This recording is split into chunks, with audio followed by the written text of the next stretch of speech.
and thank you for watching The Forum. I'm your host, Ashley Tate, here with my co-host, Christy Largent, and today we are talking all about advocating for youth. One of our first guests today is the Center for Hope and the CEO and founder, Lynn Doro, and then the CFO is Nick Cutler. All right. Welcome. So, thank you both so much for being on the show. That was a mouthful to get out there. Yeah. So, Lynn, why don't you start and just tell us what is the Center of Hope? Okay. So some of the viewers will know that Hill Country has been operating clinics in Shasta County since 1985. Our home port is in Round Mountain. And the Center of Hope will be another clinic, much like our clinic in Round Mountain, which offers comprehensive and integrated care. The integrated piece is important so that by training, I'm a marriage and family therapist. So in the time that I've been the CEO, our focus on integrating mental health into primary care has increased. So the Center of Hope is a project that we hope to build in Redding in the next few years. And it will be a clinic, much like our clinic in Round Mountain, and I would really like to invite all of your viewers to visit one of our sites. You get a feel for who we are and what we're like. In 2015, we opened a satellite clinic on Lake Boulevard that will actually roll into the Center of Hope. So the Center of Hope is primary medical care, mental health, substance abuse treatment, and dental services with a quite significant focus on intensive case management.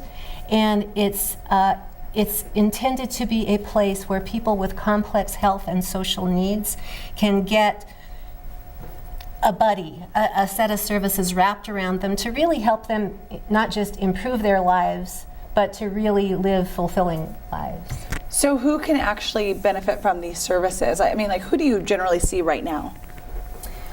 In both of our primary care clinics in Round Mountain and in Redding, we see a wide range of services, a wide range of patients. The majority are Medi-Cal, like it depends on which site, but about 70% of our patients are Medi-Cal. In Round Mountain, we serve a lot of privately insured patients. Okay. So the clinic's open to anyone? The clinic is absolutely open to anyone. Okay. A small number of our patients continue to be uninsured, and we treat them the same as everybody else. Oh, that's great. Okay.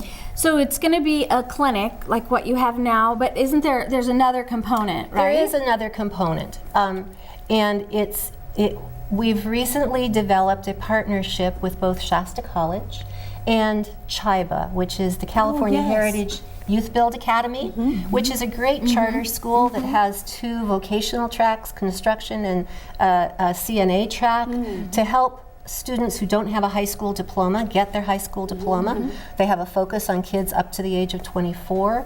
So our partnership with them is focused on supporting those students, those homeless students who have managed to get themselves enrolled at Shasta College or CHIBA and are attending classes but have no adult support and often no financial wherewithal to keep going. Or have medical or access to medical services. All of those things. Yeah. So the partnership will be them providing kind of the educational case management supportive services, us providing the kind of human need side of the equation, and the Center of Hope will include housing for about 18 homeless students at those 2 educational institutions. So the students who live in your housing would be referred from either CHIBA or Shasta College. Right. We had Lane on here. Lane Carlson was on last year talking about that last season. So Nick, can you explain really quick, like what are some of the specific services that you have, and are you, I also want to ask, like, are you a nonprofit yet or not? So Hill Country Community Clinic is a 501c3, so we're a nonprofit organization. We've been providing services to Shasta County for 32 years now. We provide medical, dental, behavioral health, chiropractic, psychiatry, a wide range of services. And what we'll be offering at Center of Hope will be all of those services geared at addressing the social determinants of health within our community. So really, the new component that we're really adding that we've been missing for the last 30 years is the housing component. So we'll add healthcare, housing, and wellness services, which will really allow us to address really complex patients with complex issues. And what exactly would that look like? Like, what is that, when you say transitional housing for medical, you went through a few things. I'm like, wait a minute, so what exactly does that mean? So in the design of the building, the facility that we're building, the first floor would be the clinical space and a wellness space. Oh, okay. And then upstairs on the second floor would actually be the transitional apartments for transitional age youth.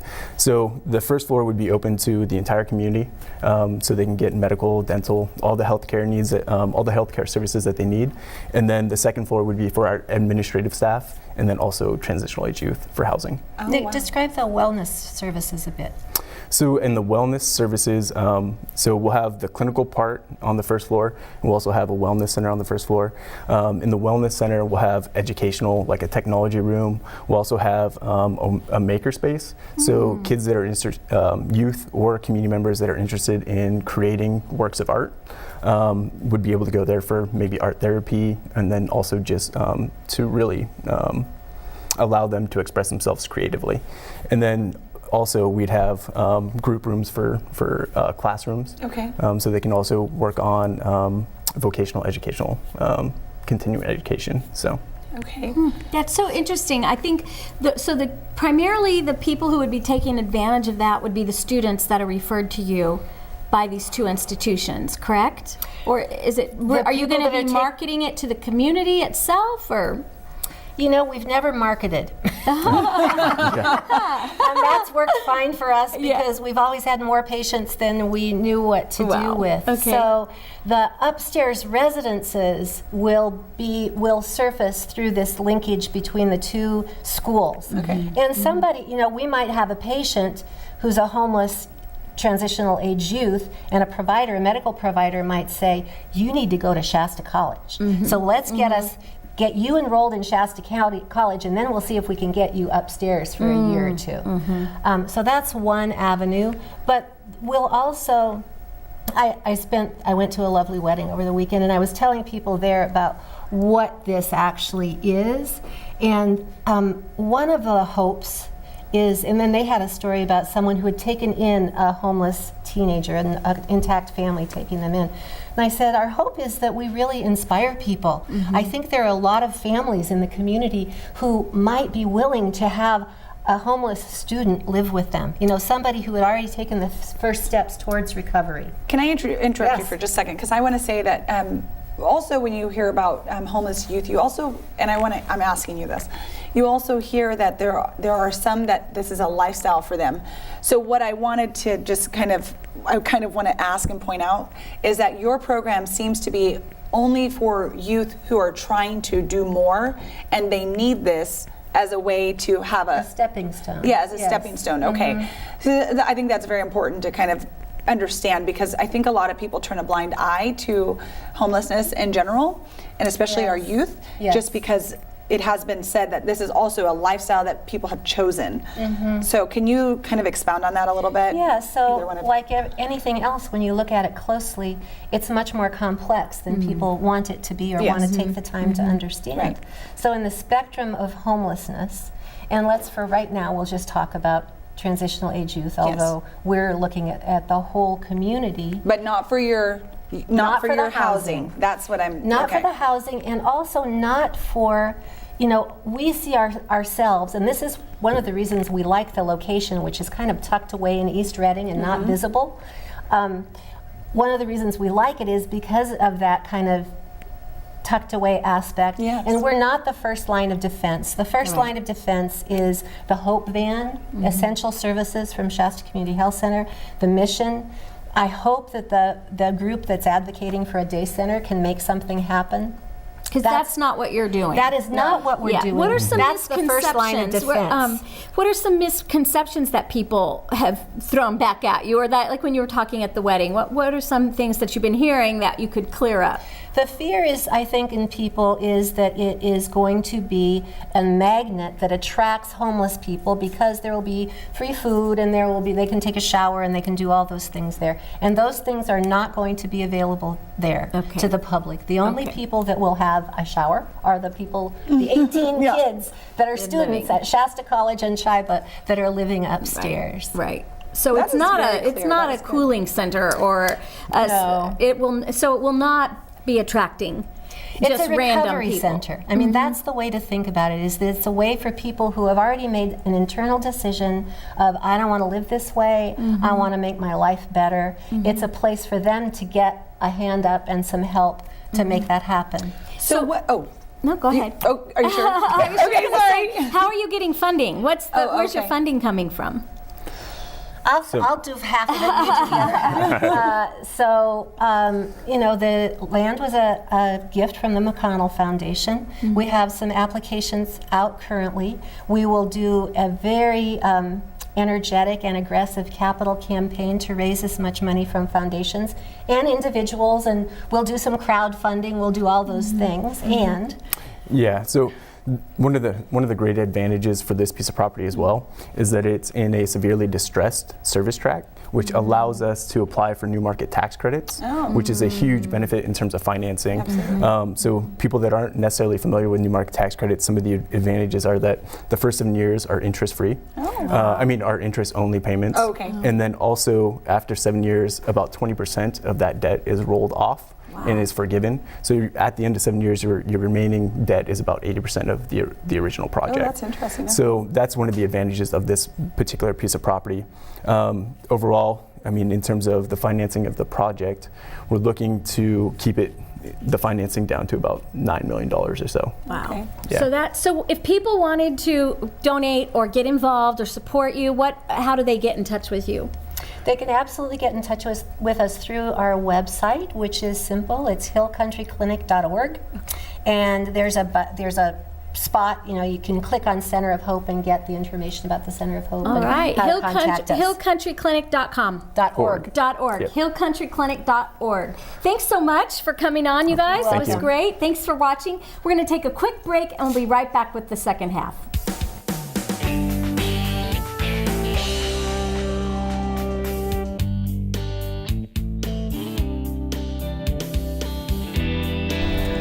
Hi, we are back and we're talking with CASA, talking about advocating for youth. And representing CASA, we have Michelle Morgan and Corey Miller. So I am so excited to have you guys on. This is such a great program and I think there's so much to learn about it. So first off, tell us what CASA stands for, because that's a big name. Yes. CASA stands for Court Appointed Special Advocate. Bottom line is we advocate for the foster youth in our community.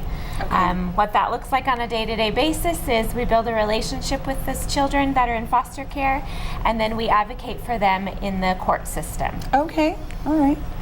And is that the only thing that CASA does, or what else do you, and can you both actually give us your titles too? Tell us who you are with CASA and what you do. I'm Michelle Morgan, and I am the Regional Outreach Coordinator. I outreach in Butte, Glenn, Shasta, and Tehama counties.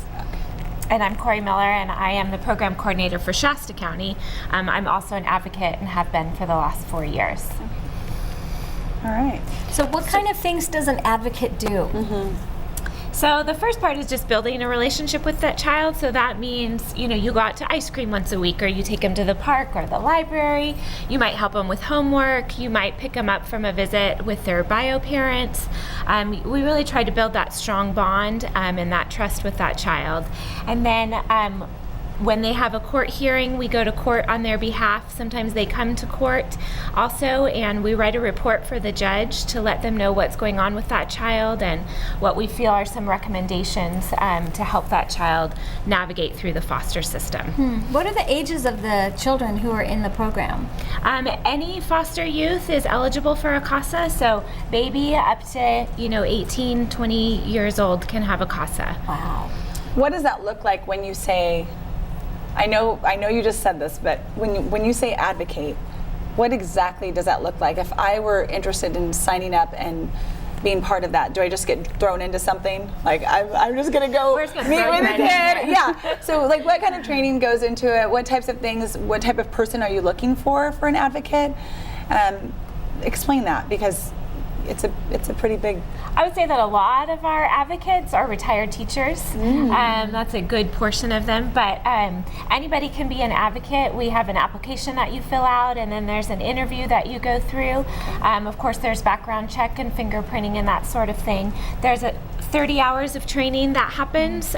You get thoroughly trained on what the court system is and what foster care is and childhood trauma and those sort of things. And you get to observe in court, fingerprinted, those kind of things. Okay, that's pretty extensive. Yes. I mean, 30 hours is a lot. That's why I was asking, because the court system is so different, and I think those cases where you're working with foster children, the backgrounds that they're coming from are Complicated. very complicated and very diverse, and possibly things that you've never dealt with yourself. So what does the time commitment look like for someone that might be interested after the training?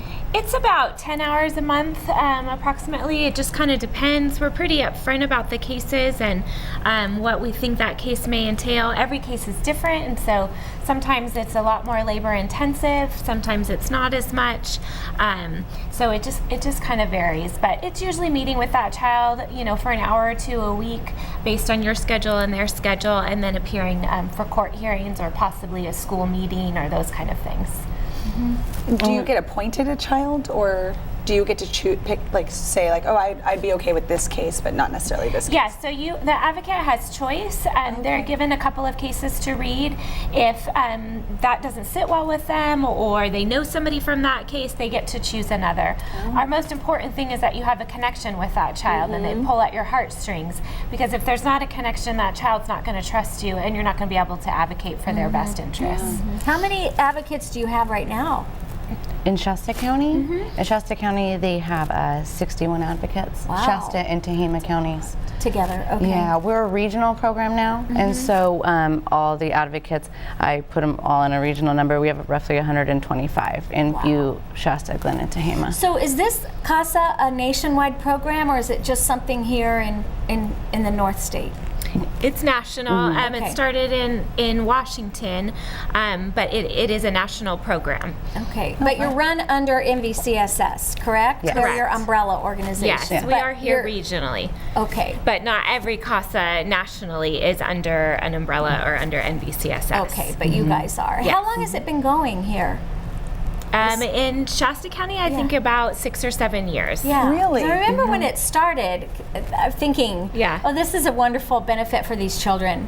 Somebody how do to you go- advocate for them. That's true, it is. Yeah.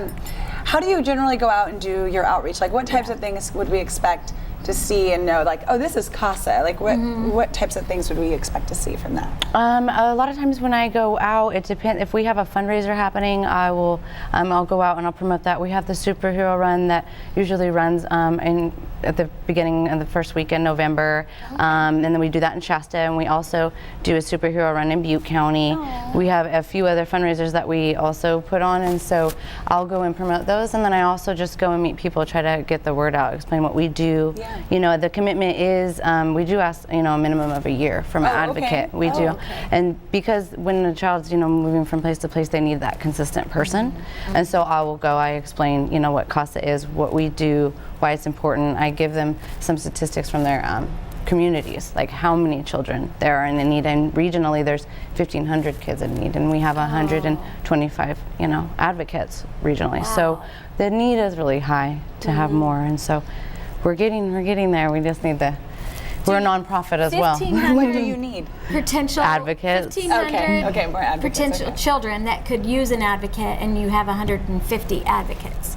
Right. In Shasta Yeah, County, there so- is 300 children on our wait list waiting for an advocate. And we only And that's have, just Shasta.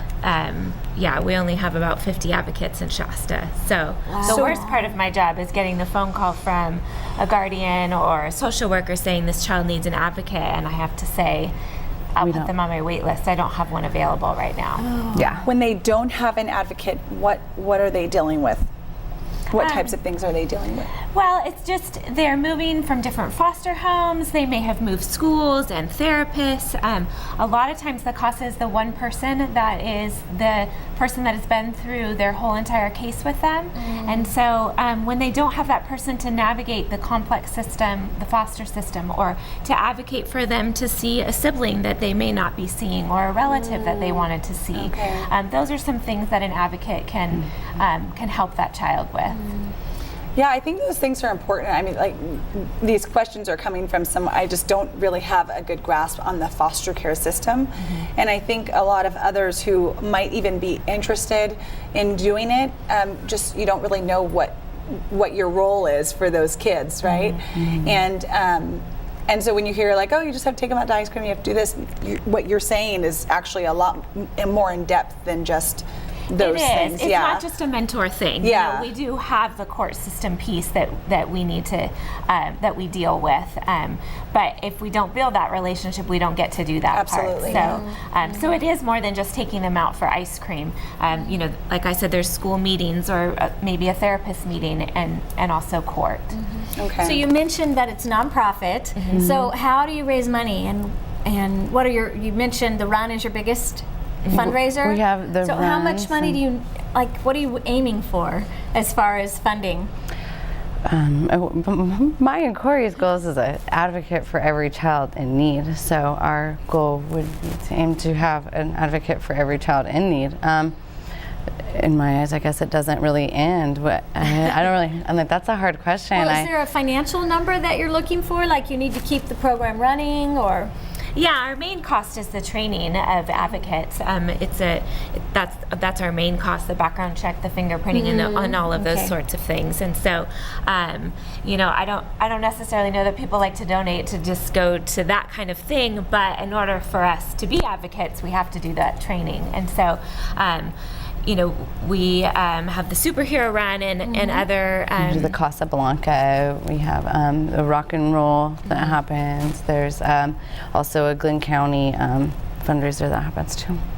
So if you do decide to do it, would you get just one child? Does every person just get paired with one child, and it could take, how long could it take before you get paired with a child that you feel comfortable with? Usually when you're sworn in with the court, so at the end of your training, the judge swears you in your county, and then we hope that you would start a case right away so that you're given a case to read and decide if you want that case or not. Usually it is just one child per advocate. Sometimes there's a sibling set that we might ask you to take, but it's mainly, like I said, your choice and what you're comfortable with. But most of the time, it's one child per advocate. Okay. So if one of our viewers says, gosh, I'd love to do that, I'm sitting home twiddling my thumbs, I would much rather be serving this way, what do they need to do? They could go onto our website at mvcss.org/CASA, or they could call us at 844-254-CASA. I also been cruising around a CASA car. It's a superhero run car, so you're really not going to miss it. It is yellow. It is like a comic book. Yes. And it has our phone number on it as well. That's So yeah. And on that website, there's an application. You can call our offices and speak to me, and I can get you started. Okay, so it's pretty straightforward. Just Yes. pick up the phone or go online, and you could immediately get going. Yeah, and there's other ways to also get involved Like too. what? There's other ways as far as volunteering for some of our events and calling in to see. And we also always are taking different donations. It just depends. Everyone has a different way they want to give or has time for. Some people want to get involved in different ways, and so we're always looking for different friends at CASA, and we will definitely find a role and a place that will fit what they have available. With their skill set. I have one last question. Okay. What is the time commitment? If someone was sitting at home, like Christy said, they were twiddling their thumbs, they go on the website, they do it all, they do the 30-hour training. Once you get that case, what's the time commitment in general, an average per week? An average per week for the CASA advocates, what would you say? I would say probably on an average, it's per week, it's probably only like 3 hours, because mainly on the week-to-week basis you're just meeting with that child. There might be a school meeting that you attend or something like that, but on a week-to-week basis it's usually just meeting with that child, and it's only a couple hours a week. Okay. You know, some of our advocates too, they will say like an hour a week. It really kind of depends on the child and the case and what And their needs. Yes. And what's going on in their lives. Yes. yeah, maybe how far along you are in the case. Yeah. Well, and what's going on in your life too, right? Like Yes. with Yeah. your own children Yes. and things. That's what I'm thinking about. Like Our CASAs take vacations, I promise. Yeah. You're not in court every week. It's roughly every 6 months. Yeah. Thanks you guys for coming on. The CASA program, nvcss.org, Yes. right? nvcss.org is the best website to find out more information.